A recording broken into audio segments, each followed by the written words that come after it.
There's a new survey. Nearly half of Americans with student loans are worried that the end of repayment pause will negatively impact their lives.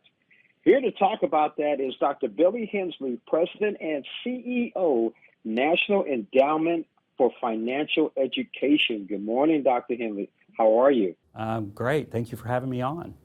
Well, thank you for joining us, Dr. Hensley. In October, many borrowers with student loan balances will see their repayments resume. Oh, God. What does this new survey reveal about how worried borrowers are and how resuming student loan payments might impact their financial lives?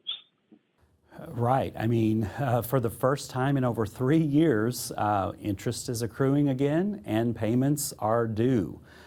With this poll, we wanted to dig in and we wanted to explore and understand the potential impact this is going to have on the finances of borrowers and the finances of their inner circle, meaning their kids, their children, their spouse, and so forth. And like you said, half are anxious and worried about this, about the pause, the end of the pause, I should say, and what it's going to do to their financial lives. In particular, 83% of borrowers are going to have to make financial changes. 23% anticipate cutting their monthly budget between $500 and $1,000, and 1 in 10 expect to cut more than $1,000 from their monthly budget. So when you include the inner circle and the broader sphere of that influence, you're looking about 1 in 4 U.S. adults who may need to cut spending, and this is going to be felt locally and nationally. Ooh, you're making me cringe, Doctor. Do the implications of the repayment of student loans affect borrowers' ability to seek further education? Well, the silver lining here is that people still value their education, even if they owe. And so at least they're finding value in that, and hopefully that means economically at the bottom line. But for the average borrower, those who had borrowed more, 47% are saying that they will not continue to pursue further education. 38% said they will. And it really comes down to how much they owe, meaning the larger the balance, the less likely they are to continue to pursue higher education. Now, what are the considerations for borrowers who owe student loans and may have been under previous relief programs where payments were paused? Well, understand that this is going to impact your budget. You're probably going to have to make some hard choices. And I hate saying that because I know most of us are living paycheck to paycheck. We're already living on fairly thin margins. But a good way to look at that more closely is go to studentaid.gov.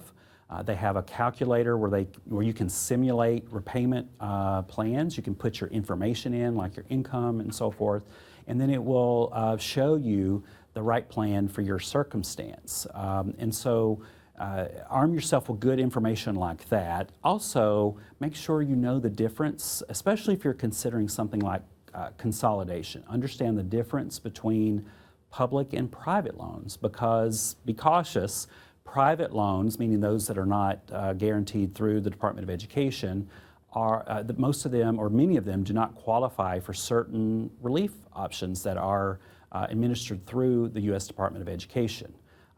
Additionally, be on the lookout for scams. This topic is getting a lot of attention right now, and there are a lot of people who are trying to take advantage of that for the average borrower. So protect your information.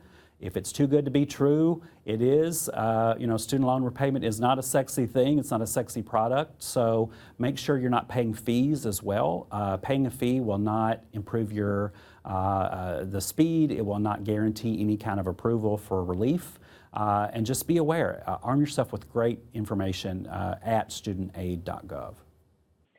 Now, for many, college is an expensive prospect. What can borrowers do to lessen their borrowing burdens, particularly as they launch their professional lives after college? Because I know a lot of people I know are like, man, I got to pay back the student loan, man. I don't know what I'm going to do.